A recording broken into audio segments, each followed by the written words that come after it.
Price allot 11th of December. இன்னைக்கு ஏசப்பா அவங்கள பார்த்து சொல்கிறது, குணமாக்குகிறார்.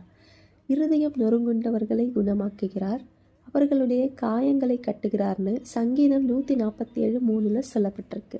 வாழ்க்கையில் பலவிதமான சந்தர்ப்பங்களை நம்ம சந்திக்கிறோம். அந்த சந்தர்ப்பங்கள் நம்முடைய இருதயத்தை நொறுக்கின சந்தர்ப்பமாக கூட இருக்கலாம். அதையே நினச்சி கலங்கி துவண்டு போயிடாதீங்க. அந்த நேரத்தில் தான் நாம் தேவனை அதிகமாக துதிக்கணும். துதித்தல் என்பது இந்த மன காயங்களுக்கான மருந்துகளில் ஒன்றுங்க.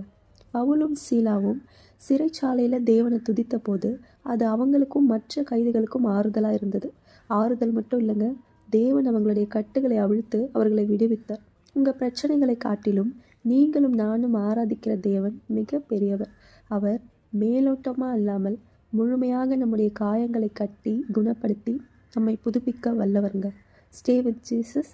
Have a pleasant day.